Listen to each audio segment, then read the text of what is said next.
seriously, did I miss singing for Kuro yesterday? If I missed singing for Kuro, then we have to do that immediately after the intro. In which case, hi everybody, welcome back to Reaper Pro Tips with me, your host Anne, Disembodied Hin, Quinty, Disembodied Beard John, and Disembodied Ears Kerniko. Apparently disembodied because she didn't hear me sing yesterday, but then I didn't. So, without further ado, is it really your 6th year, Kuro? Is it really your 6th year? I'm sorry that you have a headache, and if my singing makes your headache worse, then we can we can postpone it. But you have ears. So, all right. 6-tuple subiversary, 6-tuple subiversary, 6-tuple subiversary, happy 6-tuple subiversary. All right, I didn't quite nail that, but it was close. You could never hurt me.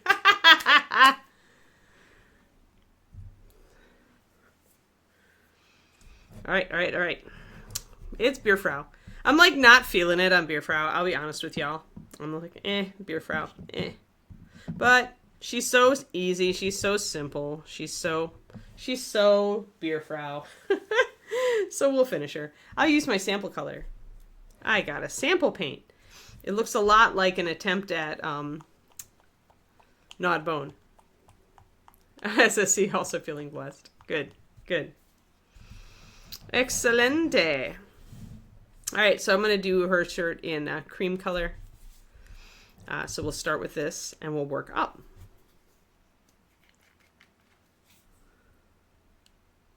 Now I get my brown liner out as well for if I need a little bit darker shading. Oh, 72 is my lucky number, and I know all its divisibles, and that's why I know that it's 72 months is 6 years. Ugh, but my neck is all wonky. Yesterday was a good CrossFit workout. It had all the things I really enjoy. Such a rarity. Running and deadlifts and push presses. Or overhead. Shoulders to overhead. In any way you wanted to. So.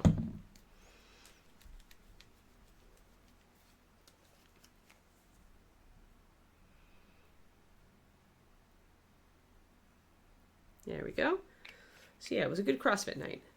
And this weekend they're doing, usually it's a Memorial Day workout, it's a Veterans Day workout, but since Veterans Day had a normal workout on it, I'm going over to my coach's house on Sunday with a bunch of our other classmates to do the Chad workout, which is in honor of veterans, and it's as far as you can get. Okay, so there are ways to modify it, but the unmodified version is 1,000 box step-ups wearing a weighted vest. And I think the weight for women is like 30 or 40 pounds, and the weight for guys is like 50 or 60. I don't remember. 1,000. So what my goal is to go, and I'll probably do like 15 weight because I've lost 13 pounds. So it'll just be like doing it at my old weight. And I'm just going to do as many box step-ups as I can. And we'll see how many that is. That's my goal. And I'm not doing a 20-inch box step-up. I'm doing like a 16-inch box step-up.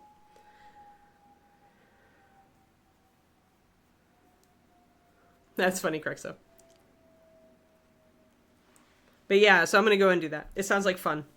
And of course, everybody will bring food so we can all have like potluck afterwards. And I finally get to eat meat, not eat. Ha ha ha! Bad, not bad. Don't worry. I finally get to meet Allie's chickens. I always wish I had chickens. Because I would love to have like an inexhaustible supply of fresh eggs. But anyway, I get to meet them, their chickens, and we'll probably have fresh eggs and stuff after the workout. So it'll be fun. It'll be like brunch with my CrossFit fam. Yeah, run chickens around, right? Now, the problem is if you eat them, you don't get eggs anymore. So it's counterproductive. So I'm going to take that sample paint. I'm going to move it over. This really does look a lot like Gnawed Bone or Stained Ivory, which means I instantly love it. It's a great color. This kind of warm beige is like just so useful.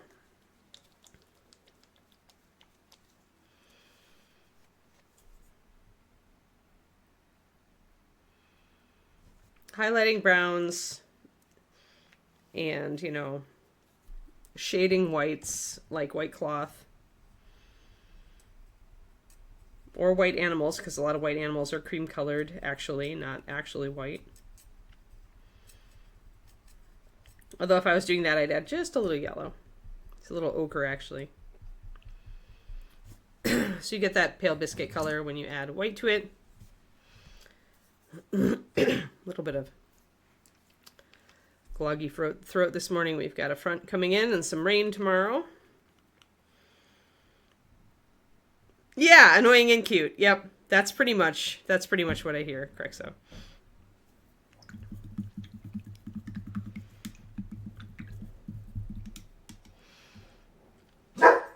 Kiki, no, that's not what today is for. Today is for painting, Bubs.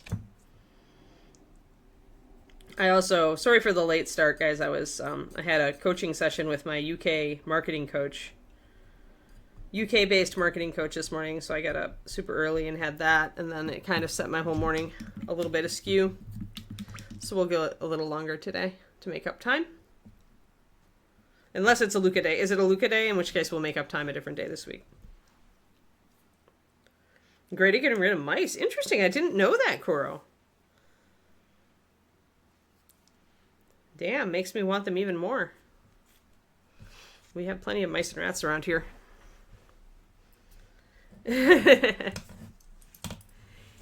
He's a really sweet guy, actually. He found out that I had bought his latest course, which he just launched. And he's like, no, I'm coaching you. You get it for free. And he refunded me. So it was really nice. He's a really sweet guy.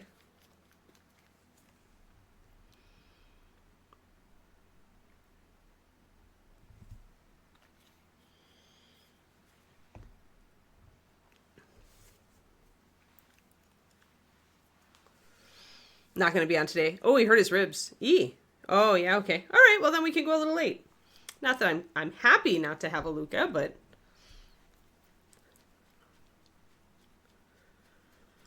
Oh, dearie me. So I'm taking some of the things we talked about with the reds, the redone reds, and I'm doing that on a Patreon PDF for my $5 here this month. So I'm doing a write-up on them, including the new Cara Formula Burgundy wine, Cara's Vintage. And the new red, Infernal Red. Just FYI for those on my Patreon or who are thinking about being on my Patreon. So MSP 2.0 reds are in the pipe. And then since I now have another nebulous date for the Kickstarter in springtime, it means I can do a little bit more talking about colors that are probably going to make it in.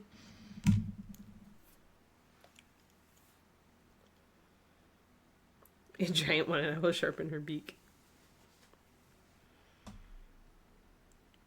Yeah, I do hope Luca feels better soon. Sad that it sucks to be hurt. Oh, Vi Volnavia. Yes, chickens are for feathery velociraptors. It's true. Or, what are the little ones? Compies?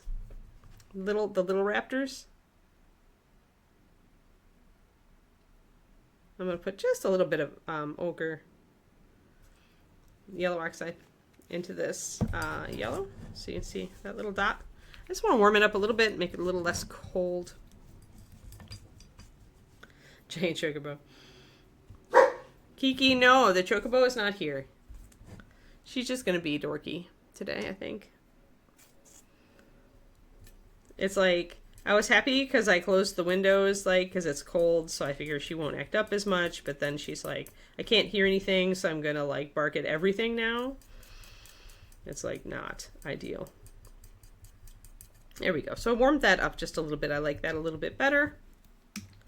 And then I'm going to thin my white because I want to be able to layer that on top.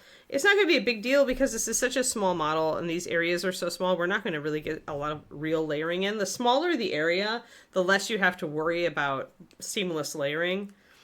Okay layering tends to be good enough at that point, unless you're doing something like Golden Demon, in which case everything must be perfect, no matter how tiny.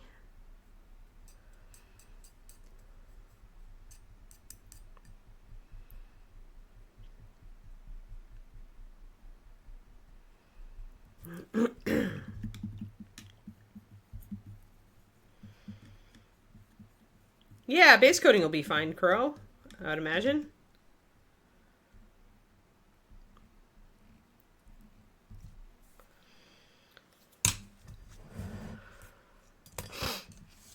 I'll have to point out to Allie. I'm sure she knows that her chickens are actually dinosaurs, but just in case she doesn't, I'll make sure to mention it. They also have a very, very cute Staffordshire Terrier. She's just so tiny. Like, I'm so used to Kiki, she just feels so tiny. And she's little for her breed anyway, but she's has a huge personality. Her name is Lilu. She's adorable. I have no doubt she'll be helping us with the box step-ups. Helping. So I'm just going to block in the shadows here. Hey, Laura.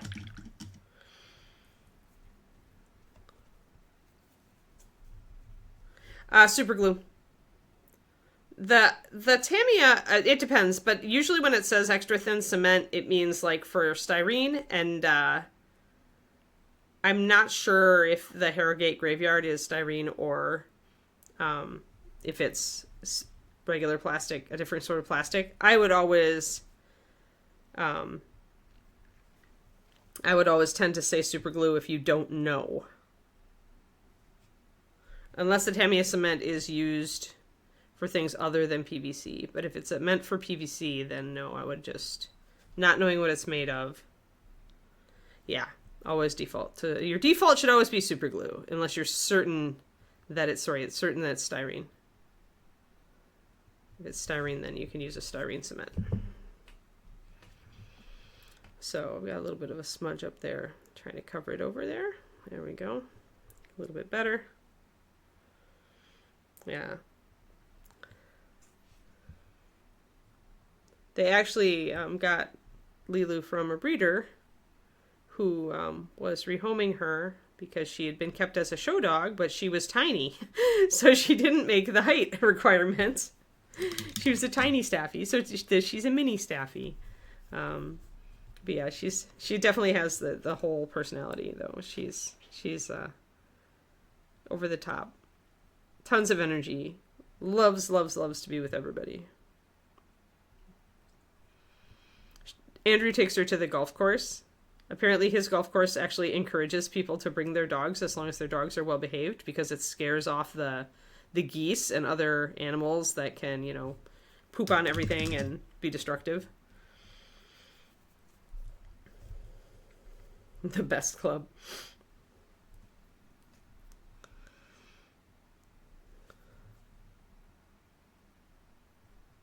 So he brings her to the golf course, and after he plays, he hits balls for her.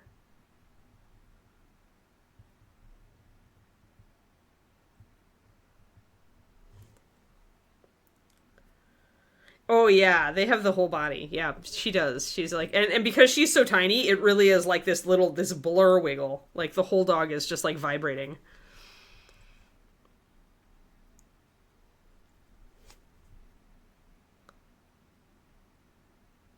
Yeah, she's pretty adorbs. I'm not a big bully breed person, but she is pretty adorbs. So I'm going over with the cream that I mixed. And I'm just kind of trying to keep a little bit of my shadow here on the poofs.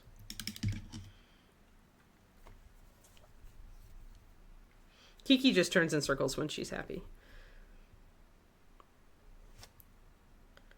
She cannot sit still and wiggle. She has to, if she wiggles one direction, she has to do a circle in that direction. If she wiggles the other direction, she has to do a circle in that direction.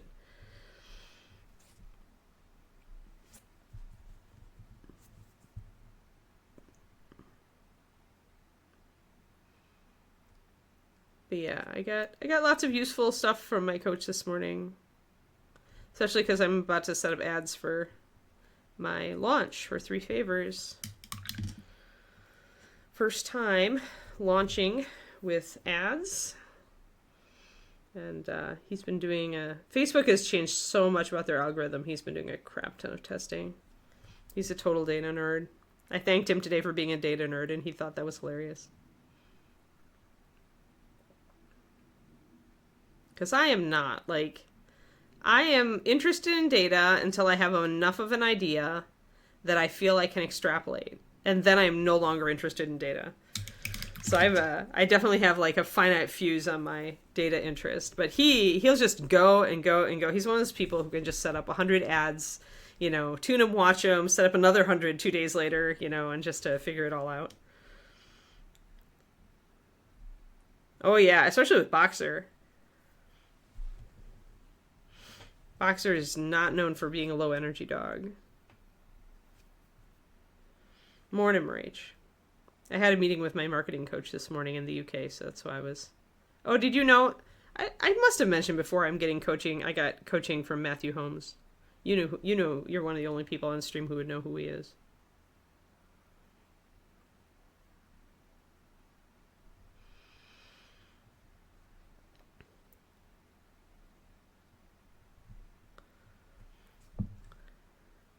But yes, we're...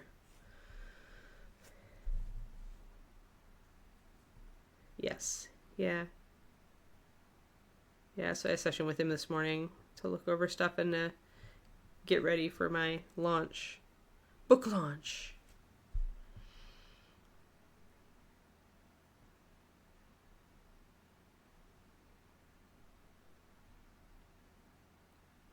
Yeah, I'm excited. I'm excited for launch. I'm somewhat relieved. David started reading Three Favors a couple of days ago. And last night he was just stuck to it.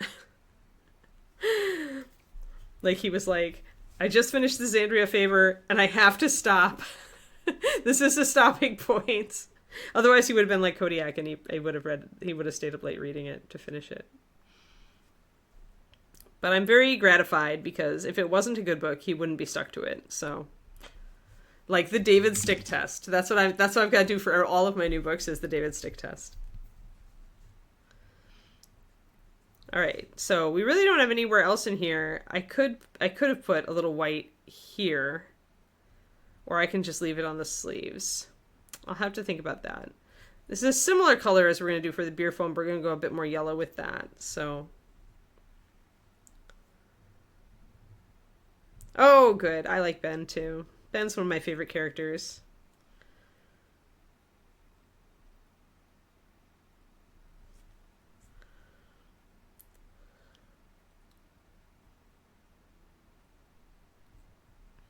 Ben is very brave. I hope that I am as brave as Ben if I am ever faced with something as bad as that.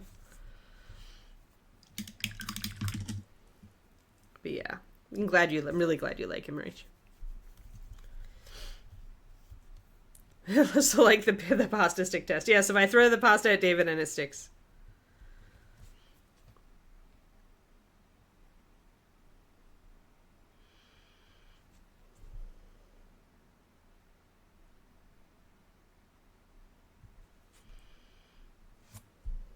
Yeah, there will be more info about Ben in coming books. I know he comes back in. I just don't know which book it's going to be. It might be in South of the Stars.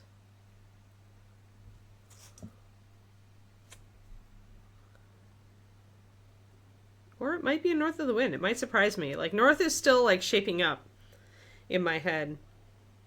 But no, then I have a husband covered in carbs. It's a good thing I'm not low carb anymore. Have to like carbs if I have a husband covered in carbs, yes. But yeah, like North of the Wind, I know Tor's story. North of the Wind goes back to having a dual part story because it's Sola and Tor. Might be a really long book. I don't know. I kind of hope not. It just depends. I haven't done a full outline for it yet, but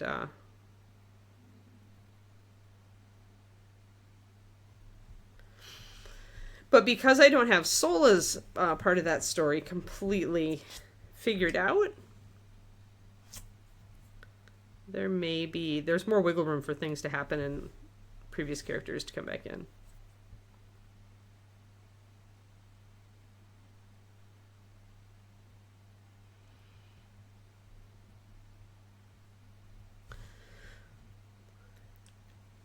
Yeah, Tor's got a lot of work to do. Let's see, did I have a piece of hair? Yeah, I have a piece of hair there that I didn't quite paint the tip of.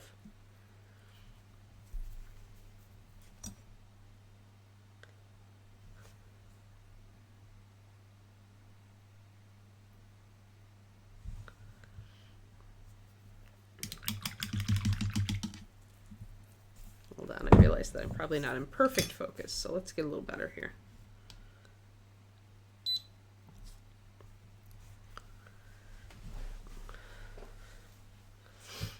But yeah, I'm looking forward to North of the Wind now. Finally.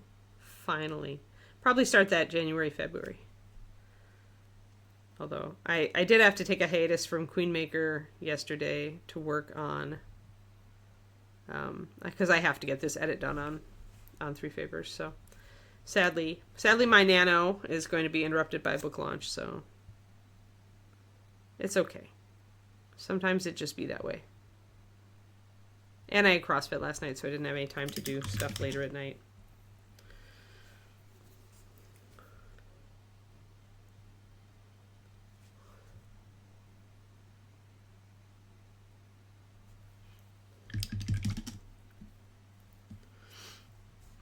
But yeah, it'll be mostly Torah. It'll be a little solo.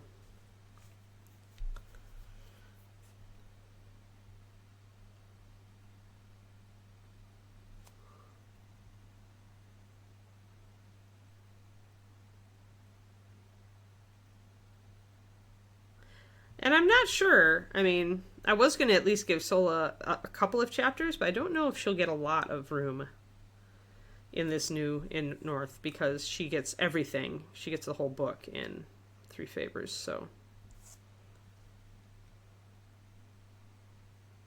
she probably won't get as much, because we already know her character.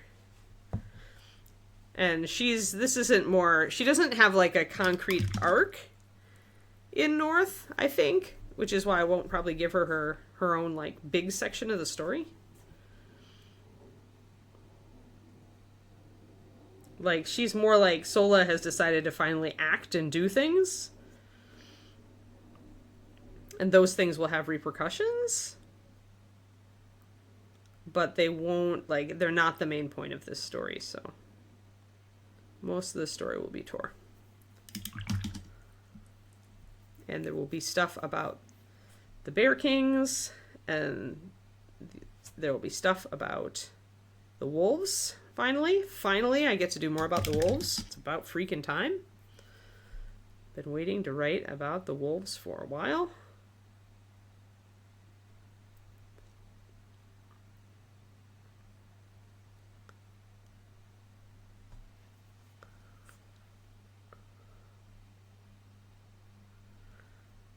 Ever since Valaman mentions the Wolf King in West of the Moon, been waiting.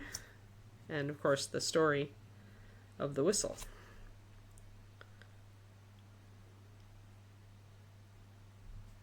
So I just mixed a little bit of my brown liner with that, just to make a little bit of a cooler shadow down here. And then we'll start highlighting. But yeah. But I'll probably end up, I guess I'm going to end up at least going to probably bust through my edits, my read through of Three Favors,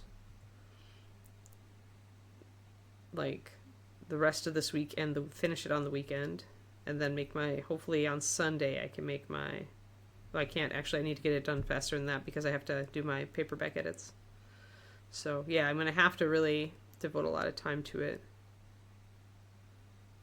Probably my evenings are going to be just doing that.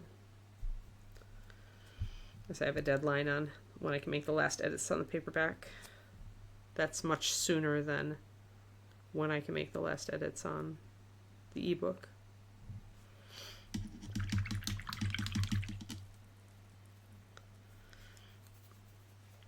Yeah, good. Yeah, the wolves will only get cooler, in my opinion. Because I also love wolves.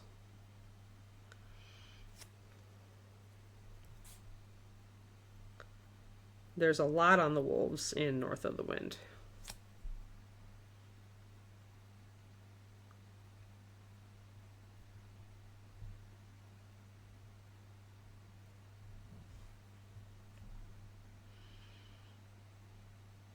I didn't make my tea today, and I'm sensing that that was a mistake.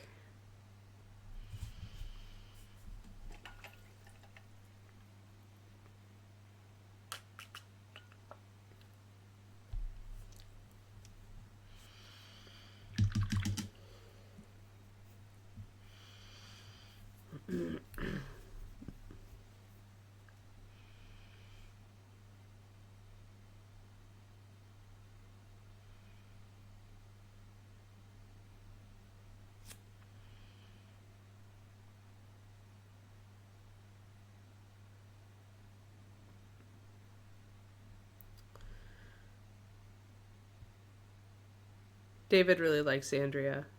He asked me if I had more books planned in that area.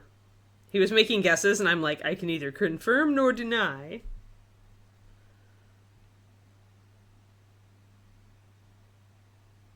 Except to say that we will be back in that area of the world in South of the Stars. I know I should always have tea. But I failed today because I was already really crammed for time after my coaching session. I had to really rush to get in the shower and get myself moving.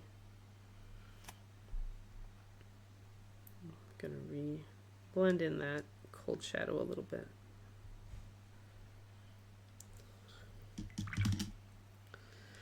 Yeah, I shouldn't have been overconfident. I should have grabbed the tea.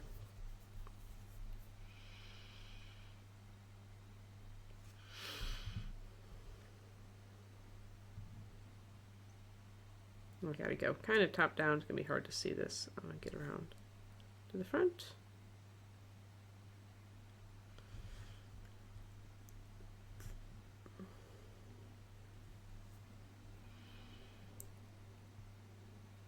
Yeah, it was just a very time crunched morning this morning. Even though I got up early.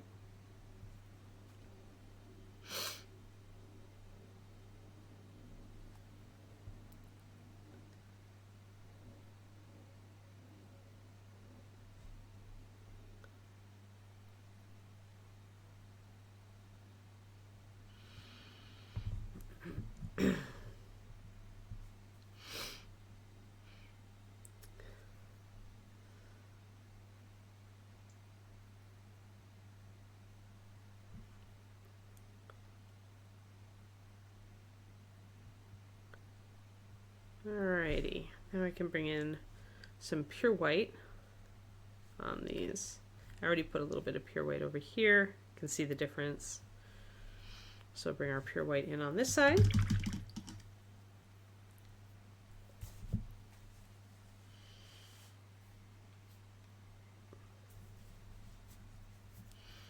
I could go and throw some water in the microwave, I suppose. Let's finish up the white, and then I'll go throw some water in the microwave and throw my tea into a mug. Since I've got a whole nother hour to go, I don't want my throat to get unhappy with me and irritated. So just a little bit of white there on the lower part, and then you want to get the shoulder.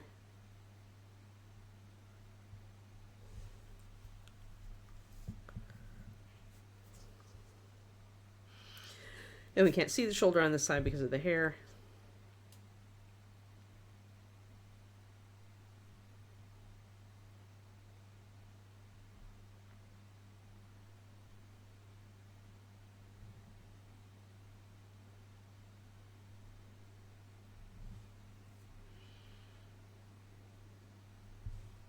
There we go. We've got our white. Oh, I just heat the water in the microwave, Carnico. It's faster. I don't have an actual like hot pot, like electric water heater upper. Or I have an automatic tea maker, but it's like in the garage buried somewhere. I haven't used it for so long. I probably should use it now that I'm doing that more. Yeah, the critters do not understand. It's true. All right, peeps. I'm going to go and get my water heating, and I'll be right back, okay? Give me a 2-minute break.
Again. I know. No, Mama had to get her tea. There we go. My tea ball holder is an autumn leaf.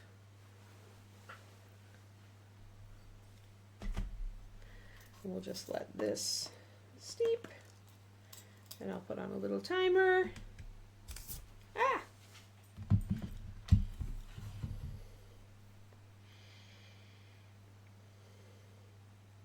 There we go. Alrighty.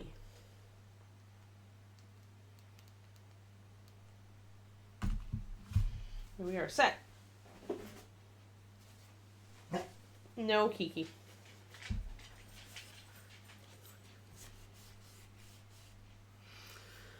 Oh. Yeah, electric kettle. Yeah. Yeah, I should get out my automatic tea maker. I got one. I think it's a Brayville. You just put it in the little basket and the water heats to the exact temperature of the tea that you choose, and then it lowers into the water and then it goes back up when it's done. Kiki, enough and settle. Settle down. Yeah. No, you don't get to be a jerk just because Mama got up. Yeah, you get to settle down, KK. Good girl. Yeah, I used that tea maker a ton when I was at Reaper before I started, even while I was in the paint department, but a little less after that. But when I was in the office doing mini painting, doing staff painting, I used it a ton. Hey, Baba. Yeah, you gotta settle down. My tea is brewing. Okay, the pants are gonna be blue. We're gonna do a blue jean blue, so we're gonna grab. Let's see what we can do with our new MSP 2.0 colors. Probably want Ritterlick and let's see. We could go Night Sky. We could go.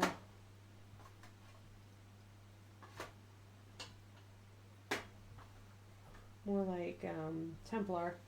Yeah, I feel like Templar with a little bit of Ritterlich in it. Both of these colors make it into two.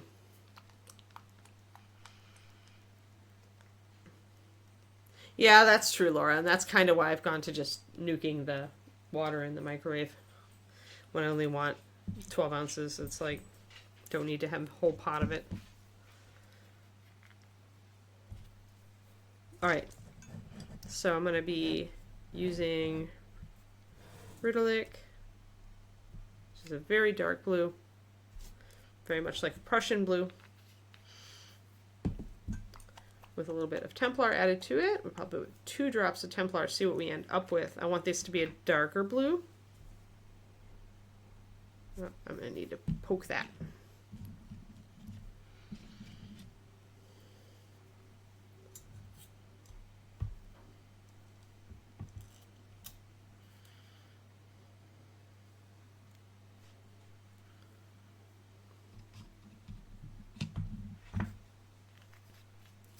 I do like this blend of chais that I'm doing lately, though.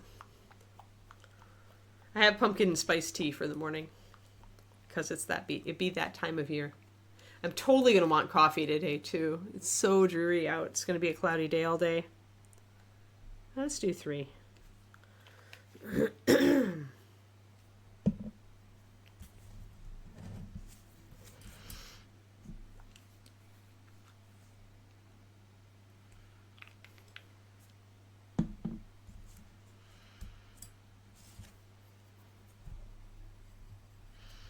So essentially that Ritterlich's going to deepen and darken that blue. It's a little bit too... I'm going to use some blue liner, I think. Could do some... actually, let's use some Death Knight. Some Black Knight liner. I want to darken it a little bit more. It's a little bit too vivid. Oh, there's my tea. Boop.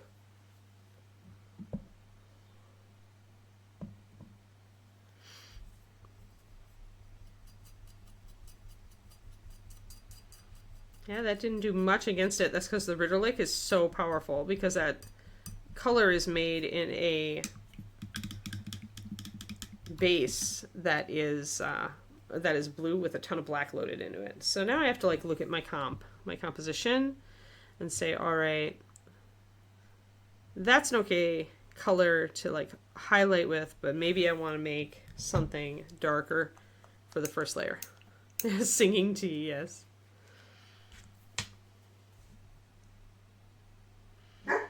Kiki Dana, you are just being a little jerk today.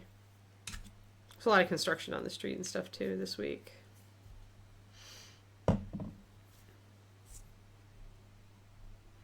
Mix just a little bit of that blue into that.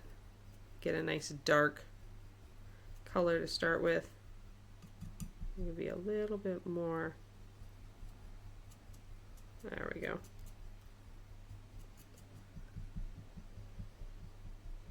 And then I might do the reverse and mix a little bit of that dark color into there.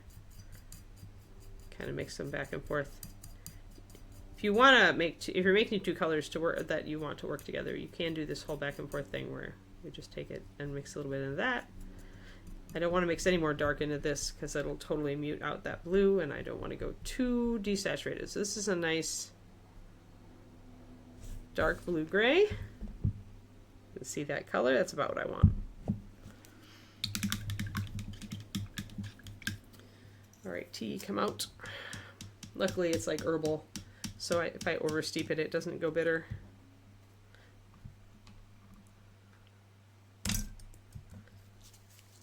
And get this guy over on my little autumn leaf tea holder. I love these little leaf cups. They're so cool. They're just neat. I love little containers like this. Totally. So they hold my tea ball.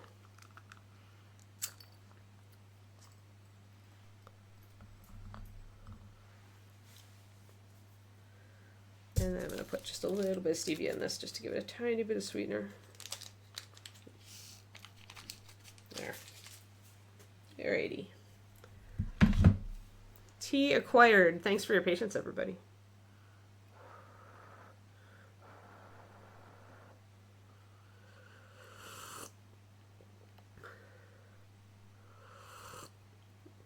Oh yeah, that feels nice. It's good in my throat. Excellent. Excelente. There we are. Okay.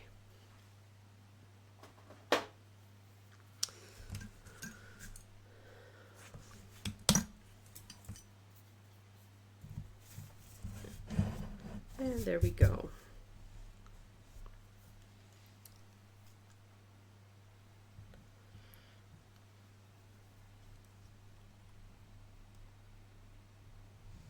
I'm going to keep this pretty thick because I know that the liner doesn't have amazing coverage.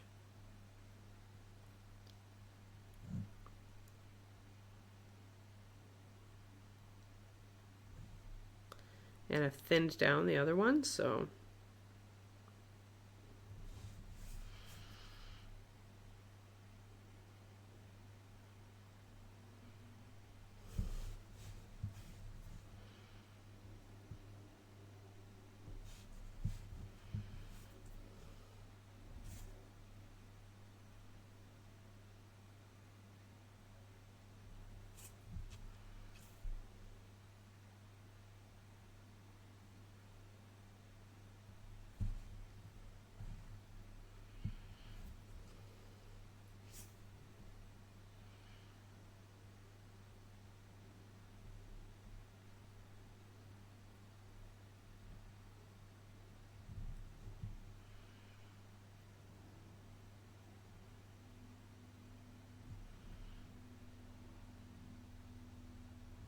Yeah, maybe a little bit more water. We need it to self-level. This isn't self-leveling all that great.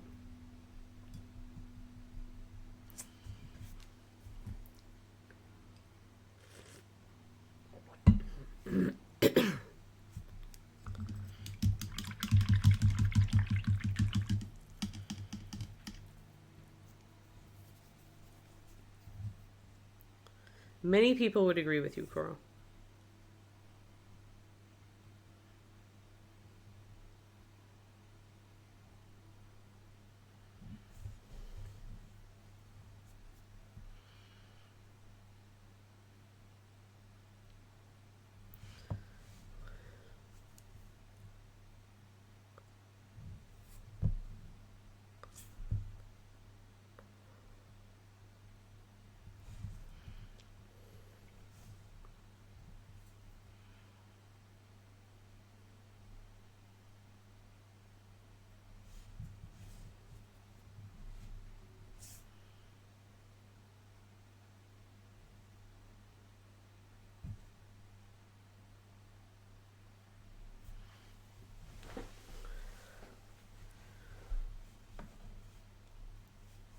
There we go. Oh no, a kiki hair on my brush. Ah! A very tenacious kiki hair on my brush.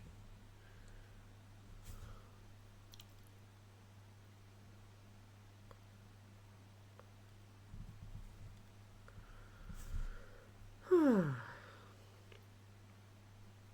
yeah, after I work on my Patreon PDF today, I have to work on 3 favors edits.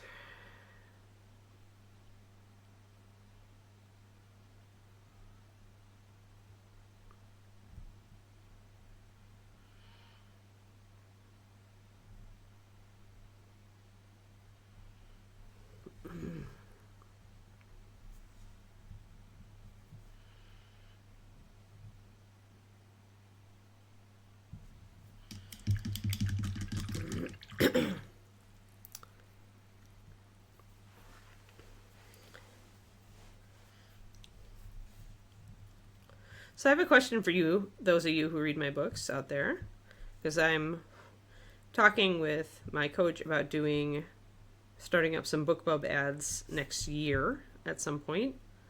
And to do that, I need to actually know who my comparable authors are, like existing authors whose work is like mine. So I do have one modern one and one old-timey one. Unfortunately, the old-timey ones don't do me so good.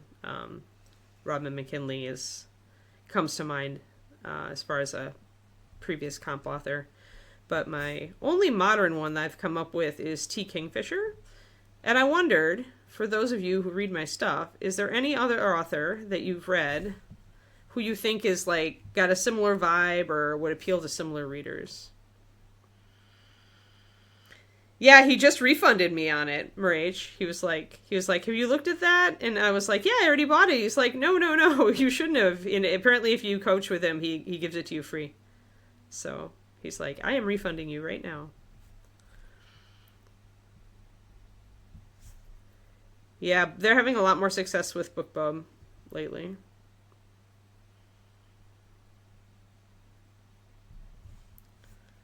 Yeah, he's a nice guy. I really like Matt. His heart is in the right place. He really cares. He seems to really care about how I'm doing, and like he's really helpful always on the calls, and he's he's good.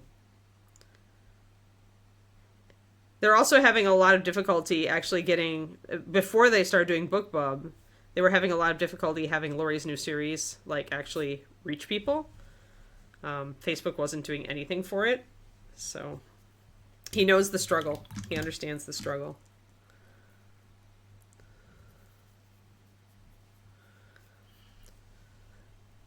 But yeah, so if you guys can think of any other authors that you've read or like that you think like have a vibe that's like similar to mine, it doesn't even have to be, it should be fantasy, but it doesn't have to be like my books genre wise.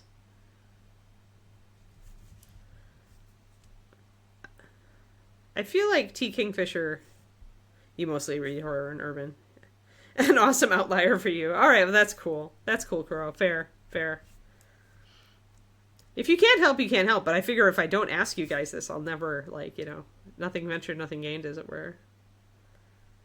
Because I'll probably start just using T. Kingfisher, and I'll see what else. Because a lot of her stuff has that same... Like, there's a dark vibe, but the characters aren't in, like, danger of, like, torture or bad physical violence and stuff like that, right? Like, there's threats. Violence is threatened, but it's not on page. Like...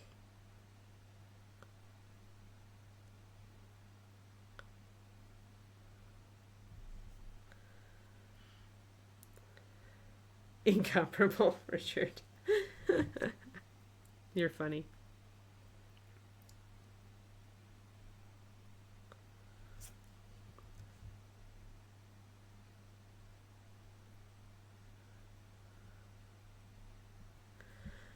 It is kind of good news that like, even if I'm an outlier for you guys, like, you still enjoy the books, because it means that my books probably have a wider appeal. So it may be good for me over time. We'll see. Yeah, Peter, that's true. Yeah, actually, you're right. Peter is a good fit, and he is actively publishing. I'll write him down so I don't forget him. I met him, by the way, at a Renaissance fair a long time ago. Peter S. Beagle. He was signing books.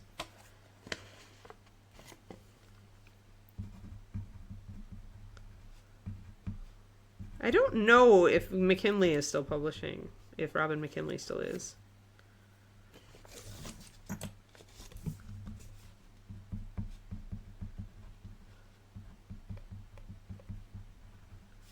But she's always been one of my comp authors because her book Deerskin, which got the Newbery Medal back when I was a kid, was a direct influence on what I write now. Like, when I read that book as a teenager, I was just like, wait, people can do this? Essentially rewrite fairy tale in a fantasy world. And I was like, I love this. I wasn't into, like, some of the stuff in that book. A little too dark for me. But the whole idea of writing fairy tale, like, fantasy, I was into it.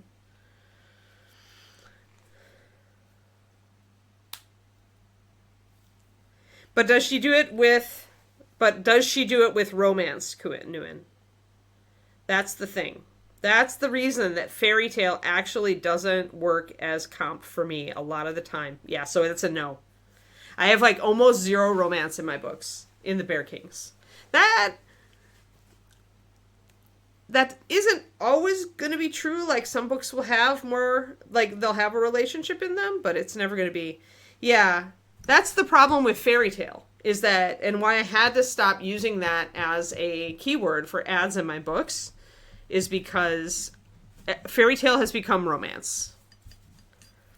And that's not where I am. Hey there, Trash. All right, so that went way. I'm going to put this medium blue over the top of it now. Actually, I'm going to switch to a smaller brush and do it. Yes, but again, she's an old author that's not, like, Lois passed away, right? Like, I use her as a keyword for my, when I was still doing keywords for Facebook, I used her as a keyword for my Facebook ads. Rage. But current, like, a lot of current algorithms, they're more concerned with current authors. But yeah, she's a very good comp for me, actually, Bujold is, because my books actually do feel like I have some of the same feels.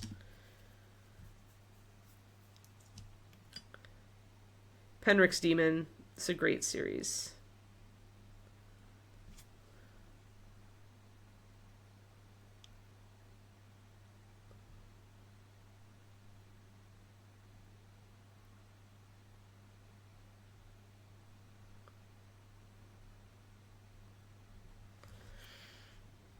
Oh, she's still... Really? She's putting out fantasy novellas. All right. Well, that's good.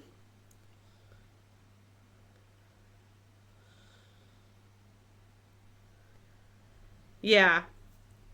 Yeah, whereas I like fairy tale adventure, like, or I should say folk. I like folk. I guess I'm not fairy tale then. I'm folklore, right? Although there are plenty of fairy tales without overt romance in them. It's mostly about the adventure for most of them.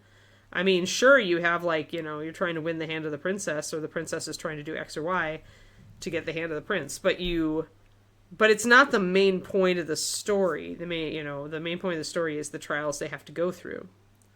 So I get a little disgruntled. I get a little spicy about how romance has kind of eaten the fairy tale genre, but that's fine. It's just that folklore isn't as effective of a genre to pursue.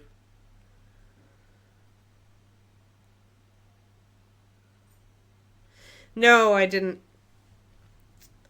see James's take on them.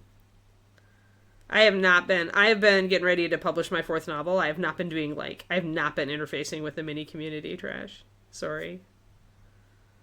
I am so, like, I'm just trying to, like, tread water. I mean, come on. I'm training. I was training for a 10K. Now I have to train for a half marathon that I signed up for next year. I'm losing weight. I'm establishing a new lifestyle. I'm publishing my 4th book. I'm trying to stay afloat on my Patreon. What do I have left? Yeah, romance it's because romance is the most popular genre.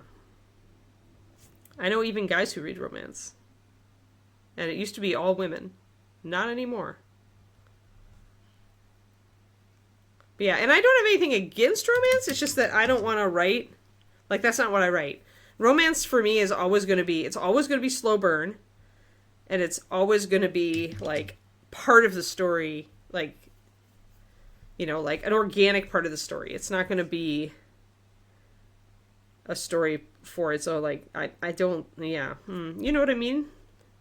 It'll be the B story, and it'll feel right that it's the B story. I'm not going to, like, force it in if it doesn't belong.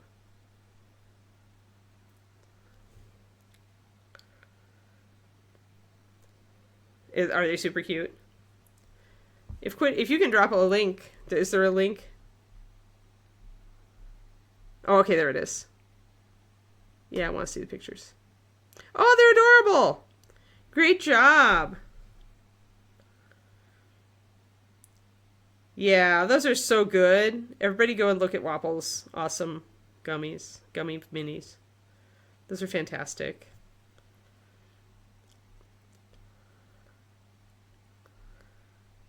Those are absolutely fantastic. So good.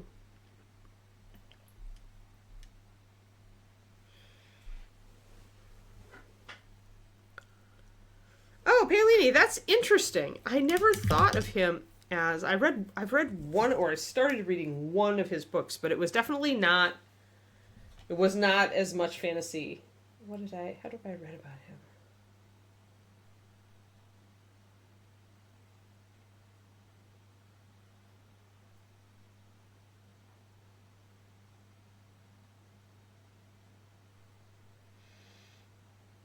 Okay. Oh yeah, okay. Yeah, it's Aragon.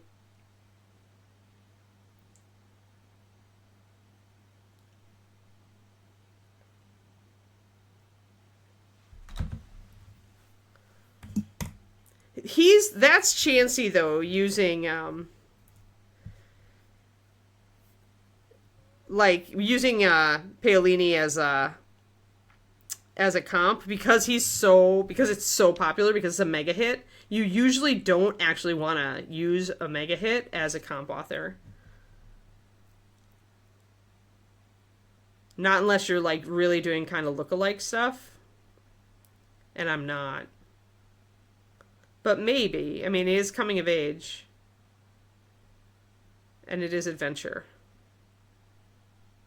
It's a thought. I'll look into that. It's usually, though, yeah, it's like when it's problematic to target a really mega popular author, often because his fans like are only like they usually have a large group of fans that are only into their stuff and really don't want to see anything other. Like it's the Harry Potter fan that really doesn't normally read, but is like all into Harry Potter and all in on that. So, but it's a good thought. It's a good thought.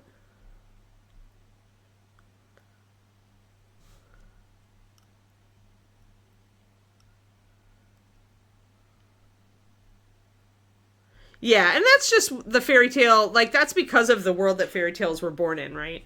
Like that. Okay, so marrying the king's daughter is winning the lottery. If you think of it like that, it's as if, it's as if like if you finish this adventure, you win the lottery, right? You're set up. It's the American dream, only it's the fairy tale dream. And it's the same thing. It's trying to fulfill the same thing. So the same kind of vibe. Humans have always wanted to be secure and safe. Like it's one of our like key, like it really is at the root of why many people do many things. Like no matter who you are. And so in the old days, the way that, people imagined that was, well, if I could just, marry into royalty, I'd be set for life, right?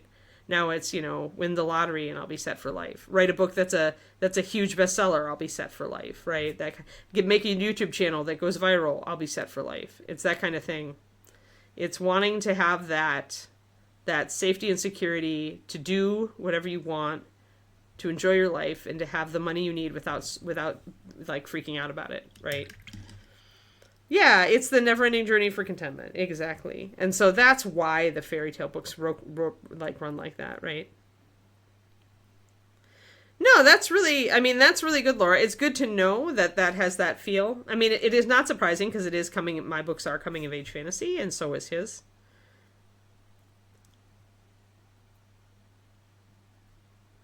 And, I could try it, and if it just dumpsters, then okay.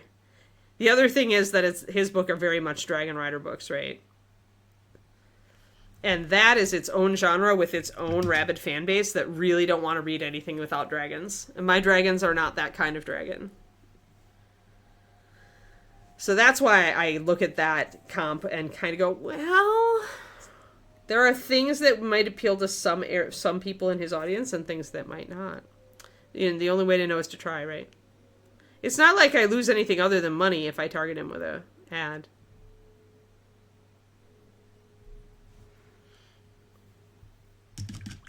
Yeah, I mean, the whole Dragon Rider thing, I mean, Fourth Wing is another good example. If you can get that audience, they will be like rabidly like into your books. But I'm not writing a Dragon Rider fantasy. Yeah, and it's not so much like any comp author is going to have stuff that's different from mine, right? And so what you're looking at there, though, is that it's definitely like, why is the book popular? part of it is that it's got dragons. A big part of it probably is that it's got dragons. And so when the thing that is different from my books is one of the things making that book very popular, that's when it can fail as a comp, right? But as you say, I'll probably use it anyway and see how it does. If it tanks, it tanks. It is still useful, Richard. I mean, the reason it has to be somewhat useful is that I have to do it in order to do this BookBub ads platform. Like if I'm going to do ads with that platform, it requires you to target a comparable author. So I have to choose somebody. I probably have to choose several somebodies until I find somebody who works, right? Yeah, I looked at that, and I love Joe Hill, but he's just a little bit too much like his dad for me, i.e. Stephen King. I mean, I love Stephen King too, but like it's been so long since I actually enjoyed reading horror. I almost picked up King Sorrow, but I thought it might just scare the bejeebus out of me too much, so I didn't. I do love, I did read the first couple books of Lock and Key when he was doing comic books, and I liked that a lot. He definitely has a vibe that I enjoy.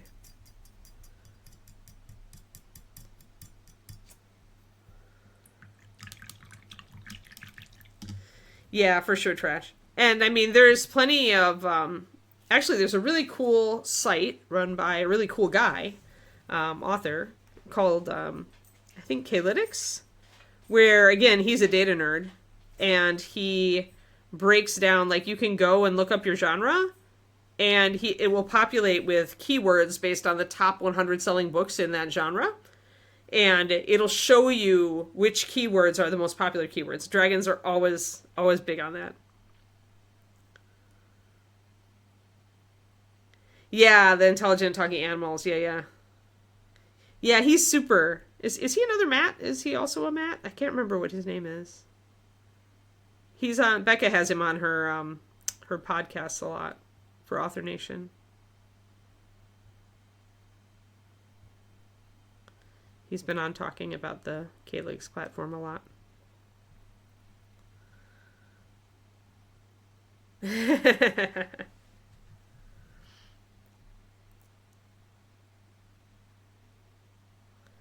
Yeah. Oh, make no. I'm not going to be a Rothfuss or a Jordan or a Martin. I like my books to move along. I want to get to the end of Bear Kings eventually so that I can fully shift my attention to something new.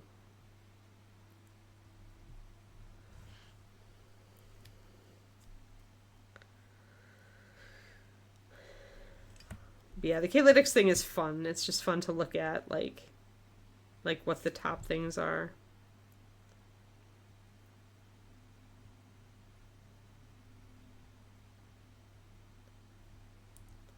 So I'm putting the blue over that.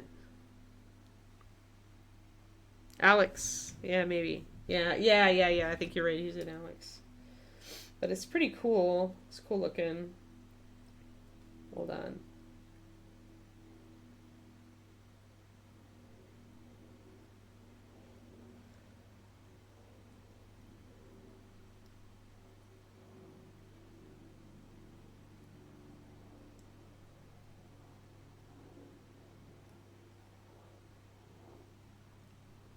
And it also compares like pricing, and it gives you all sorts of cool stuff.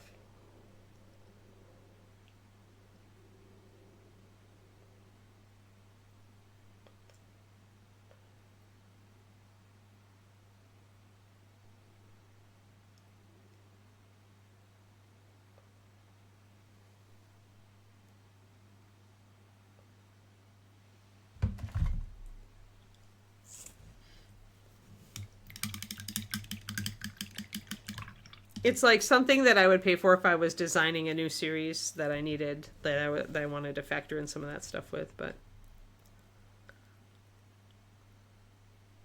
Oh, shoe repair, yeah. Oh, cork paste, yeah. Yeah, that's very interesting, Trash. Richard. Hold on, let me make a note of that cork paste thing that Trash just brought up. Cork paste.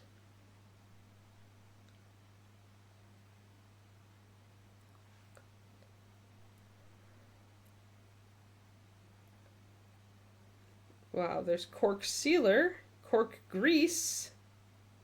I'm gonna do cork paste for shoes because apparently that's what people are looking for on Amazon. Cork renew.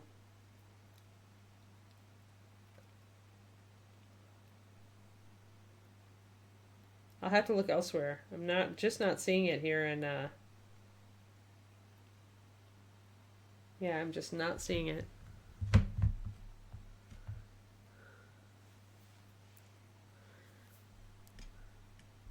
Oh, cork filler. Okay, that I do see. I'm gonna go and order that and open that in a new tab. Open a new tab. And I'll look at it later. Thanks for the link, Trash. And definitely we'll be looking into that because we love cork here. We love cork. I sold out for a big bucket. I wouldn't want that anyway. I'd want to try it. Richard, it's funny because you're like Bear King's role-playing game, but I just made a character sheet for Queenmaker yesterday, or the day before yesterday. Because it's the only way I can plot my character's progression the way I need to. So I just made a character sheet for that series. Because it's progression fantasy, so it already works I'm already thinking about it as a role-playing game. I already have a power system for it. And it felt exactly like when I used to create systems for my RPGs back in college. House rules and stuff. It was funny. I thought of you too.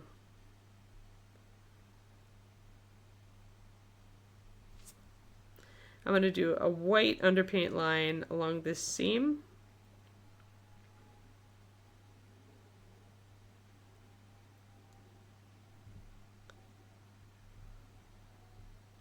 To really bring that seam out.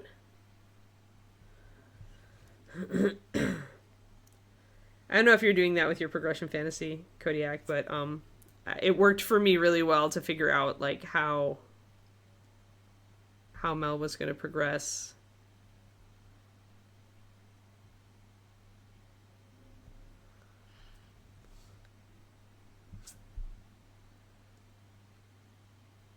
Okay, I wanted her to hit a certain progression point by the end of book 1. And so I had to map out what that looked like as far as her powers. She has to get a certain level of power in order to progress to the next rank. So we're getting that looking like that. So yeah, I ended up doing character sheet because I was just this is the only way I can visualize this right now.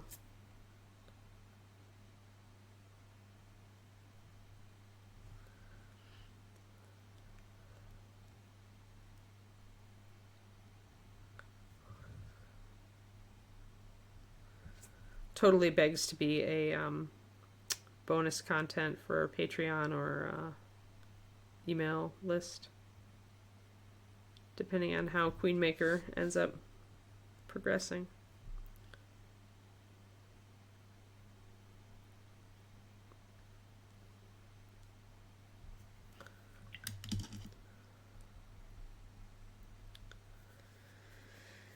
Oh, lit RPG system, nice. Oh, yeah? I will eventually write a lit RPG, but not yet.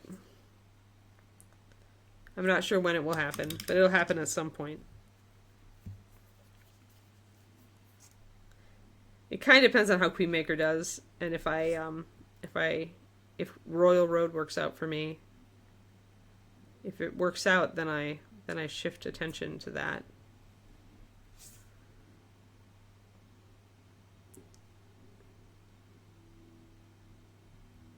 If it doesn't, then I stay where I am and work on Amazon. But yeah, sadly I don't have I love Frank, but I have no bandwidth left to work on another project with between Queenmaker and Bear Kings. Adding a little bit of white here and there into my highlight blue just to get things a little bit lighter. Like so. We can go around to the front and we can work on that over here.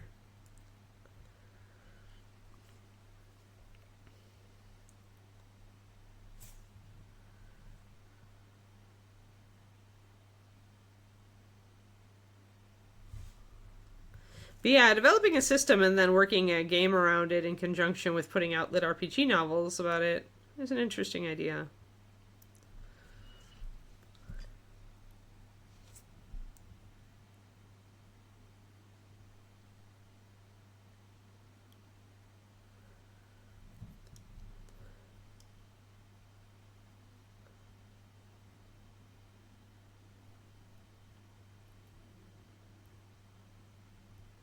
So we're bringing in our darker blue, or mid blue rather, mid dark blue.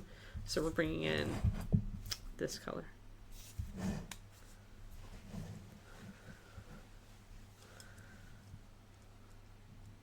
That's cool. Rach.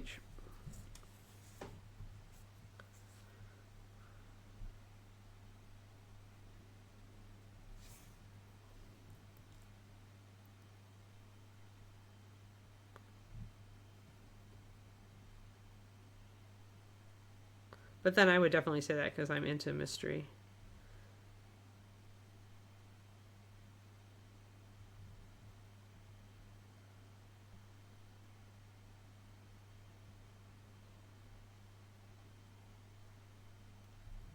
I haven't really seen mystery lit RPGs. Most, but then again, most lit RPG authors at this point aren't very good, since it's such a young genre.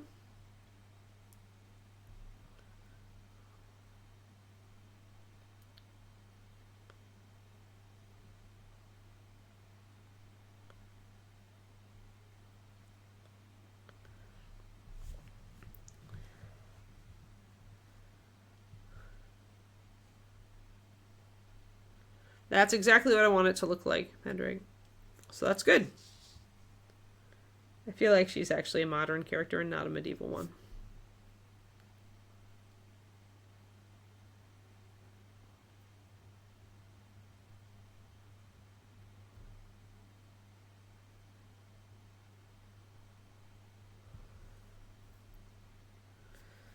Bye, Crowley. Have a good one. We'll see you tomorrow. So I mixed a little bit of white with that blue to get that line of the seam coming out.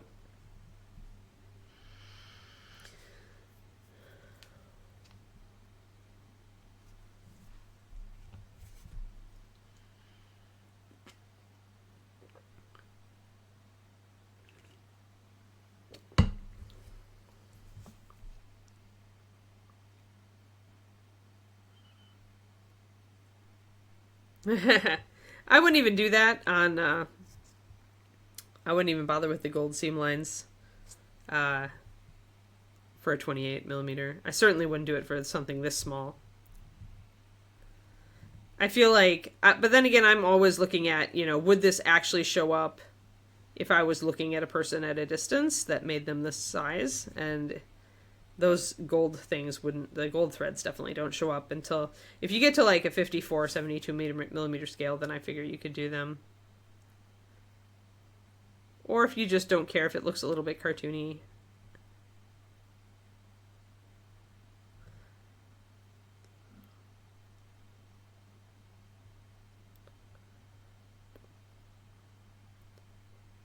Or if it's just a detail you want to have.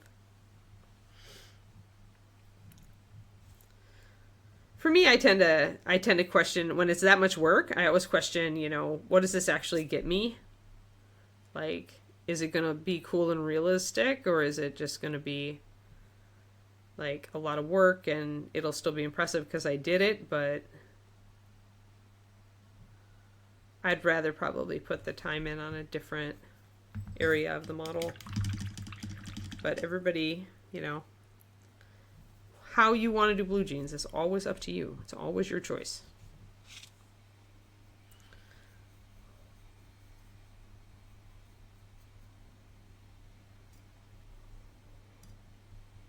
Especially if the rest of the model is all done to that really fine detail standard shot, and then I could totally see doing it. Because if everything else is done to that point and you've got all this fine detail on there, then 100%.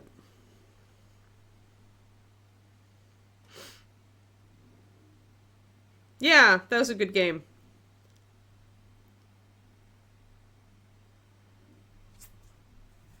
The Sherlock Holmes one. I'm a Holmesian. I always enjoyed Sherlock Holmes.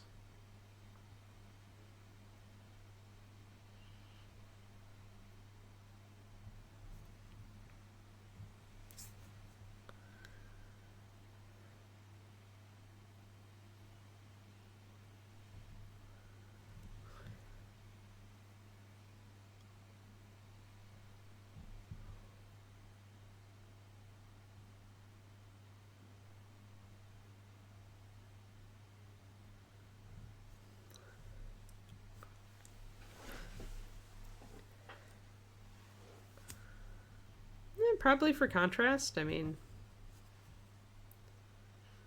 somebody thought it was a good idea. Probably the gold thread to match the brass buttons.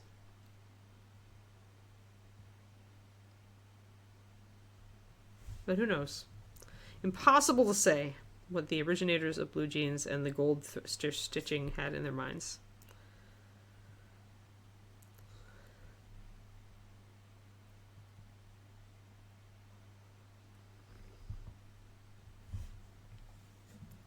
Yeah, on these pants, I don't think I would try to do. I wouldn't try to do stitching at all. They're just. She's just so tiny. That's a good sheen, though.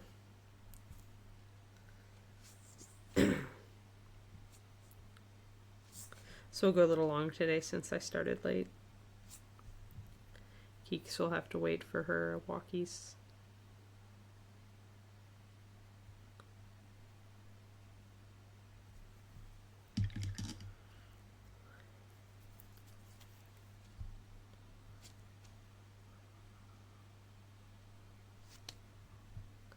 Gotta get this seam line, it kind of goes invisible a little bit, so just bringing that back in.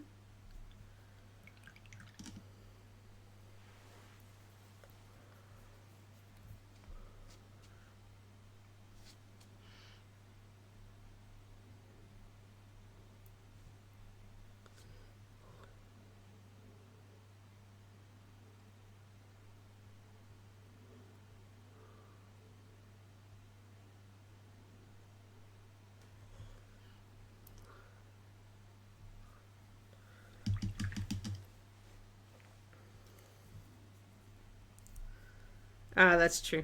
Yeah, branding for sure. I think you're right. That's probably the right answer right there, Sean. Because you're right, they're fashion more than they are. Fashion more than function in a lot of brands these days.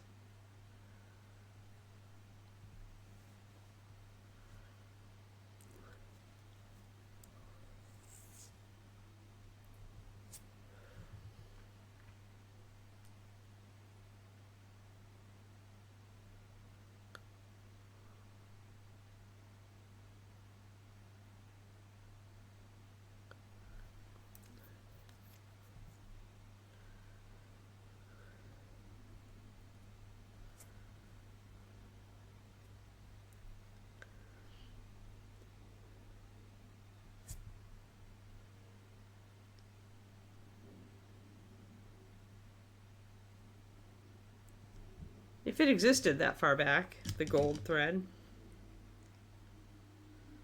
Oh, geez. Premium denim. Well, I'll give you, like, these days, the cheap denim is so thin, the premium denim had better be durable. I mean, jeans used to be known as, they were really, really durable.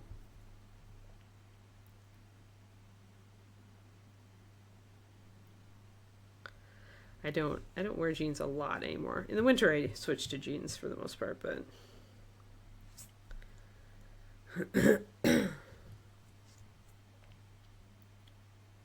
is it Levi's that has the gold thread? The gold colored thread?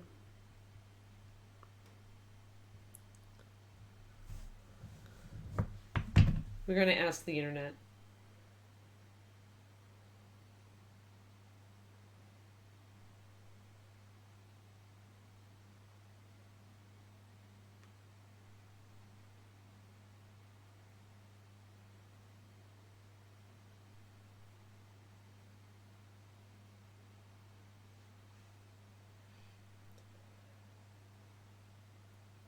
Oh,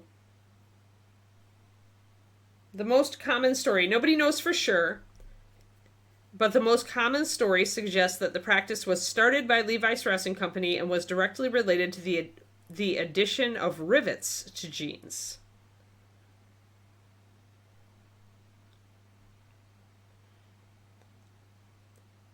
That story can't be confirmed because most of the Levi Strauss Company records were destroyed in the 1906 San Francisco earthquake.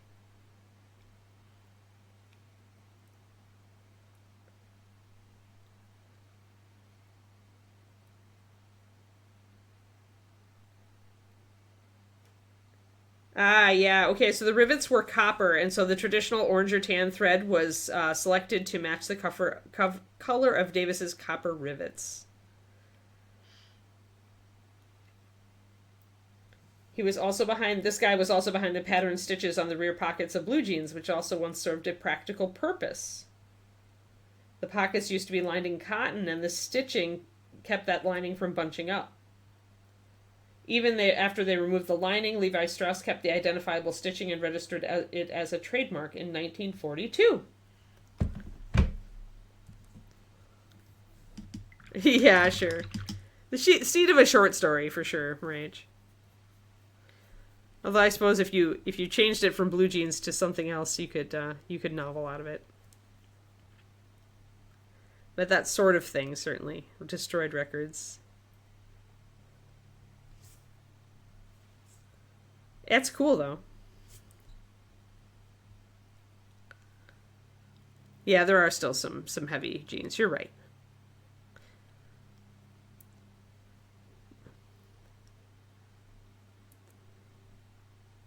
But yeah, I feel like regular quote unquote jeans that you just buy at wherever are thinner and thinner.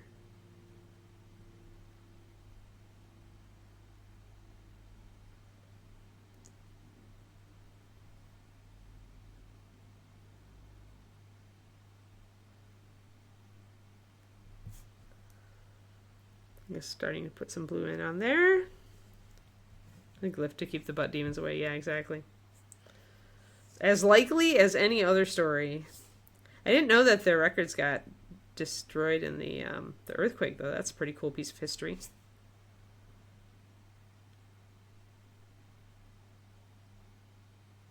That was worth looking up on the internet. Every once in a while I get cool factoids.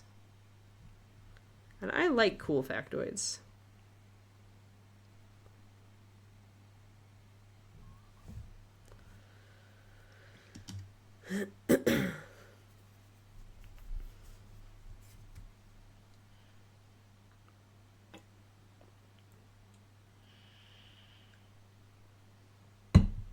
I'm glad I made my tea.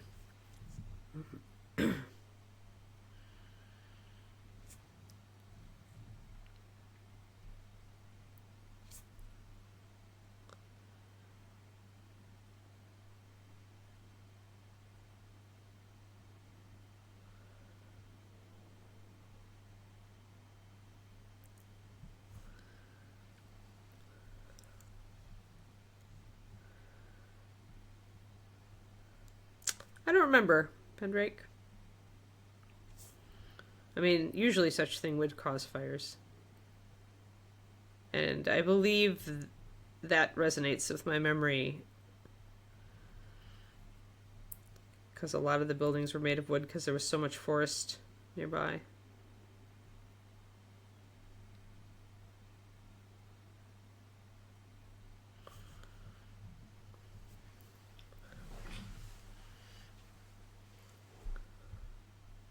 but I don't remember for sure. I probably know a little more about the Chicago fire than I do about the San Francisco earthquake because I grew up near Chicago.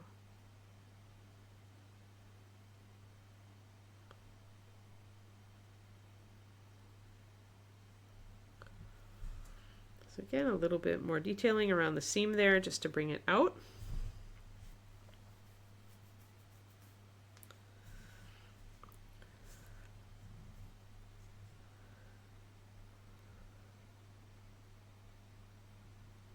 Yeah, I feel like I've gotten over most of my sore throat, but there's just a little bit just hanging on. Especially after I worked out last night, I felt like it got a little bit worse. Like it had been gone and then it was a little bit back this morning. This exercise stresses the body. And I thought I was out of the woods, but apparently I was not completely out of the woods.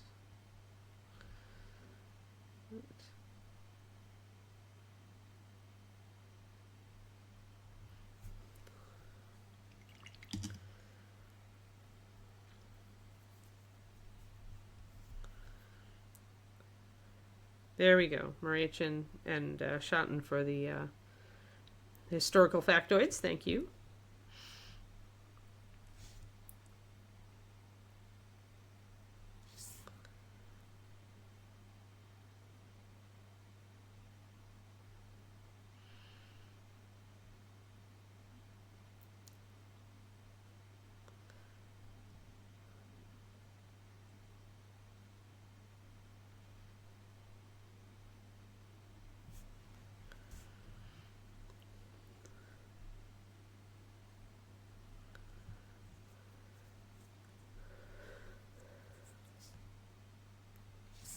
I'm not super nervy about living out here about earthquakes, but I am happy that we live in a one-story home and we don't live around any tall buildings. The worst thing near us is there's a lot of above-ground power lines.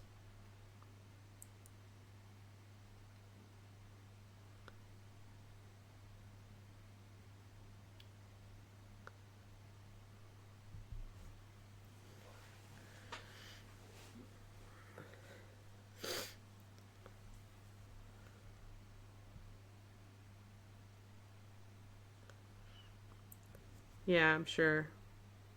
When your whole city is like built up together, all ramshackle, and you've got a ton of wood in it, I imagine that stopping that once it started was not going to be a thing.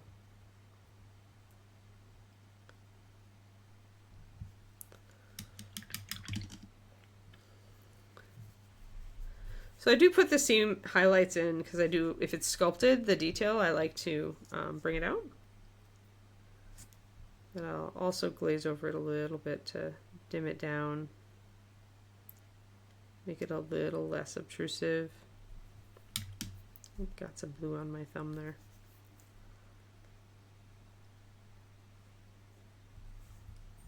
Wasn't in time to get that, so I'll have to touch that up at the end. She's got blue nail polish on that thumb now.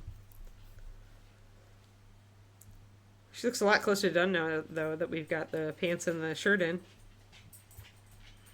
I should have built it on rock and roll. Oh, trash. Oh, man. Oh, my God. He. Oh, Bubba. Hi, Kiki. Are you here to tell me that it's time? Are you here to tell me that it's time, Bubba? Kiki would like you all to know that it's time.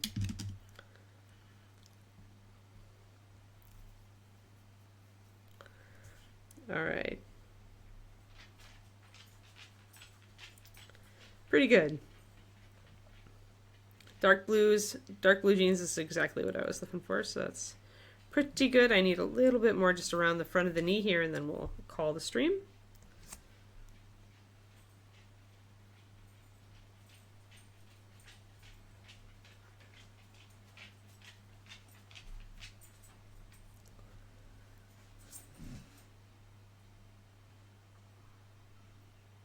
I feel like this week is just flying by. Probably because I have that deadline coming up for the edits on the book, and it's like need to get my budding gear. Then it just feels like everything goes faster. Also, like, dude, I'm going to be in Hawaii in like a month and a half. That's exciting. I can't wait to be back in Hawaii.